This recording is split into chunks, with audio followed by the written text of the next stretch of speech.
My name is John Fielder, and I'm a nature photographer in Colorado.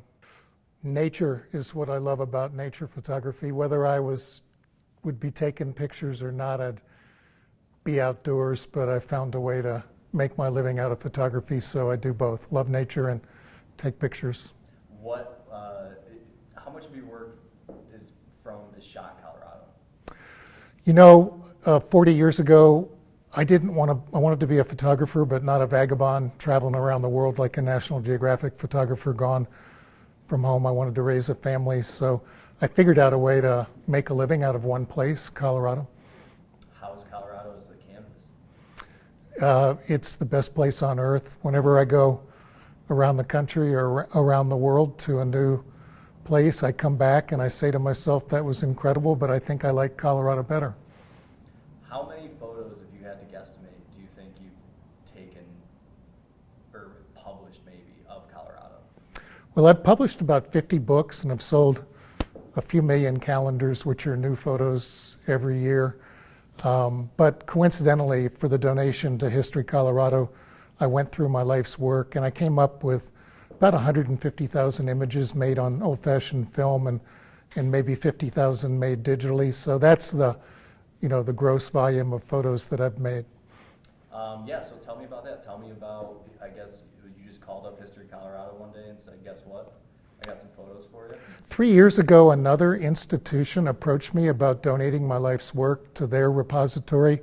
Things didn't work out, and about a month ago, I contacted Dawn at DePrince at History Colorado, the executive director, and said, would you like my photos? And she said yes 2 hours later, and we made a deal a week later, and a week after that, the distillation of those 200,000 photos was in their possession.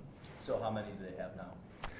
They digitally scanned, and then from the digital cameras, the more modern cameras, they'll have about 5,500 photos that depict essentially all of Colorado's 108,000 square miles. Physically, ultimately they'll get about 7,500 old film photos and then a whole lot more digital photos. But the distillation of my life's work in Colorado is about 5,500 images.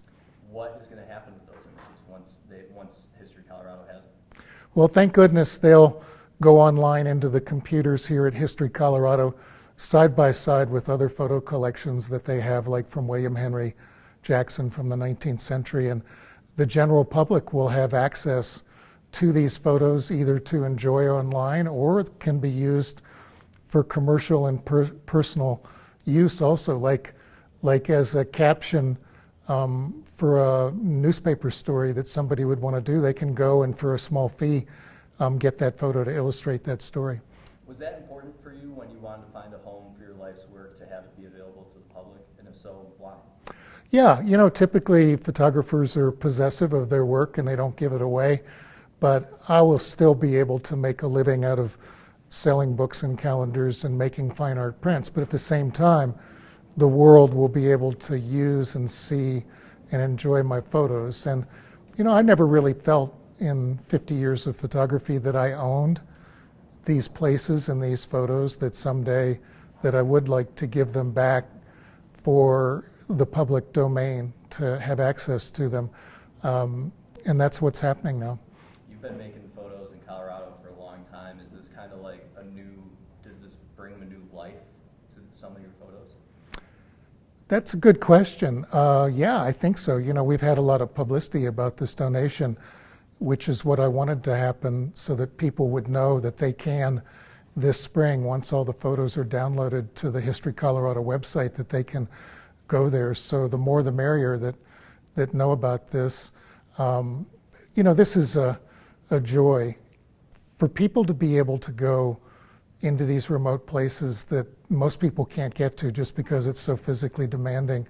It's a treat to be able to know that they can follow in my footsteps without having to carry the 65-pound pack to boot.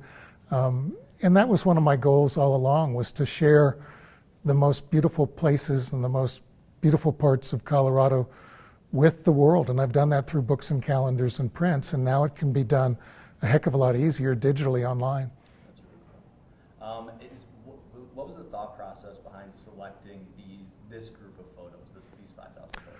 That's also a good question. I hadn't really edited my film transparencies since I started making them 40 years ago.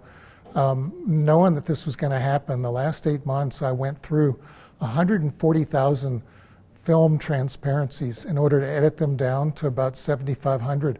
And my life passed before me. That was one of the benefits of this whole project, was reminding myself of all these extraordinary places that I'd been. And I didn't really realize until those 8 months had expired that I've been everywhere. All of the public lands at a federal, state, and local level, and then in between all those public lands that are accessible to the public are private lands, ranches and farms that I've photographed too, and realized after that distillation of 200,000 images that I've been everywhere. Colorado's changed a lot in a lot of ways since you've been taking photos, and I'm sure you noticed that like with your other project that we were just looking at, the Then and Now project. Is it important to like have these remote landscapes to remind people that like Colorado's not necessarily like hanging lake or like oversaturated when you go out in the wilderness? Like there's still places you can find and have the wilderness to yourself. Yes, this repository of photos will have the places like Hanging Lake that people already know about, but it's also going to reveal those places that very few people have ever been to just because they're so difficult to get to. But the other benefit of the photography is for science. With global warming changing the planet and changing Colorado so quickly, dead trees because of pine bark beetle and spruce beetle kill in our forest, no more glaciers in Rocky Mountain National Park and Indian Peaks Wilderness. That's part of the purpose of giving these photos to the public domain, is that scientists and other people can look at what Colorado looked like in my generation from 1982 to 2022 and then compare what it looks like in 2023 or 2033 or 2050 and determine how much change there is, and if they don't like what they predict is going to happen, how we're going to change our lifestyles to make the world a better place. That's awesome. Did you ever think that's kind of how your work would wind up being used when you started shooting Colorado however many years ago? I started shooting 50 years ago, and of course global warming was not an issue then. That cropped up just in the last 20 years did we realize how conspicuous and manifest it was. So no, that wasn't something I ever envisioned, but how lucky we are, and I am, to be in a position to contribute to that science today. Tell me about this piece behind you. That's an example of a place that very few people have ever been to. It's about a 30-mile hike, partly on trail, partly bushwhacking, to get to that alpine, above tree line, pond. So it's not a named lake, it's just an unnamed average pond at 12,500 feet that I knew once I saw it in the afternoon at 4:30 would make a great reflection photo if I had the light that evening or the next morning, and I had it. And it's typical of the unnamed, unknown places that are my favorite places to go to, not Maroon Bells or not Rocky Mountain National Park necessarily, but these places that very few people have been to. Do you have a favorite photo or a favorite use of your photo, of one of your photos? That's not a fair question. Asking me my favorite photo out of 200,000 photos, it's kind of hard to narrow it down to a favorite photo. But yeah, there are some favorite places. My two favorite mountain ranges are the Needle Mountains, the Weminuche Wilderness of southwestern Colorado, and the San Juan Mountains. And then where I live in Summit County, I look every morning through my window at the Gore Range, the Eagle's Nest Wilderness. And I love both of them because they haven't put trails to all of these beautiful lakes, and therefore it's not as trammeled as a lot of places, and it takes a lot of effort to get to them. So I don't have to deal with other people. I'm all by myself, or at least me and two llamas when I go to places like this. I've had a weird question that I've always been curious of, that just some perks of my job where I get to ask cool people weird questions.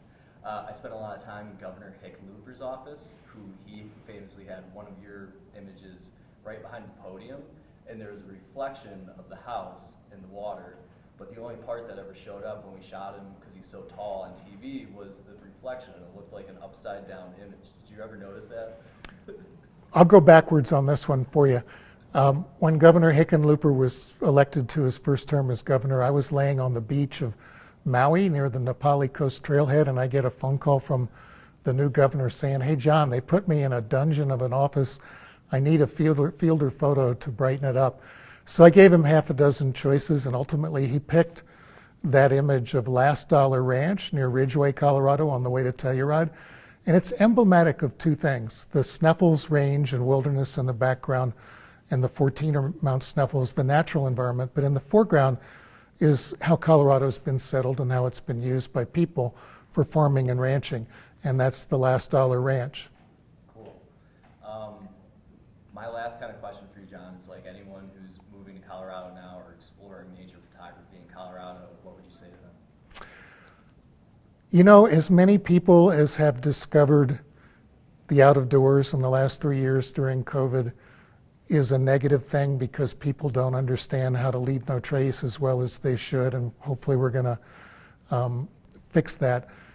I know in my mind that there's no way to save the reasons why I've been photographing for 50 years, to protect the most beautiful place on earth in Colorado, unless people get out there and not just look at pictures in my books or pictures on the wall, but smell it and taste it and listen to the rustling of the aspen trees and taste clear mountain water and feel that dust on the aspen tree bark. And if we don't get people outdoors, they won't vote for the right people, they won't vote for the right issues, and Colorado will not be protected for future generations.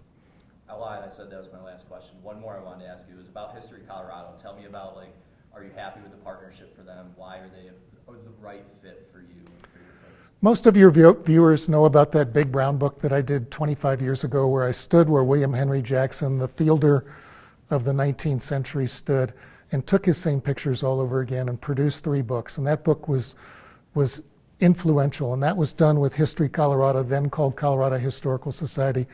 I have an emotional relationship with this institution. It is Colorado's repository for history, for photos of that history since the 1870s. There isn't a better institution in Colorado to share my work in perpetuity with the world. That's great. That's all I had for you, John. Is there anything? Can I ask a couple questions? Absolutely. So to continue on that note, John, do you feel that, and I know like you want to bring the experience of Colorado to the people with your photos, but with respect to your partnership with History Colorado, do you feel like that your photos are history? Do you feel like the photos that you took 50 years ago are part of this state's history, and that's why this is the perfect partnership? As you can see, I'm history. I don't look like I did 40 years ago. And my photos, those places don't look like they did, unfortunately, 40 years ago because of change. And there will be more change. And yes, it's critical that my photos be used as a baseline to judge whether that's good change or bad change. And if we don't like that change, what are we going to do about it? And when you make a donation like this, is the thought that 200 years from now, your photos will still be a part of the history of Colorado, and will be celebrated in History Colorado, wherever, whatever it looks like 200 years from now? Is that part of the vision of this? History Colorado, the Colorado Historical Society, has been around for 150 years. It's going to be around in another 150 years, and my photos are going to be part of that. They will be preserved, protected, and shared with the world, not just now, but in 150 years to boot. And what does that mean for you as an artist, as someone who has had a passion for this state? That feels important. The fact that my photos are going to be around in another 150 years doesn't make me feel any better about dying, but it does give me hope that my photos as a baseline for what Colorado looked like as of the 20th and 21st century is going to give people perspective that they wouldn't get otherwise about whether the world's a better place or a worse place, and how we're going to make sure that my grandkids and your grandkids get to enjoy the same things that we've enjoyed in our generation. I just have one more question. You've been to pretty much every corner of this state. When you go out and you're looking to take a photograph, do you still find inspiration? Because I'm a nature lover first and a photographer second, when I go out into nature and I not just see it, but smell it, taste it, touch it, hear the gurgle of the creek coming down from the melted snow, the sensuousness of nature is more impactful on me now than it was 50 years ago because I see more things, I understand more things. Practice makes perfect, just like for anybody in any endeavor. The more you do it, the better you get. So as a photographer, I'm better today than I was 40 years ago. And as a human being appreciating nature, I appreciate biodiversity on Earth, the joy of being in nature more than I did 50 years ago. It's a no-brainer.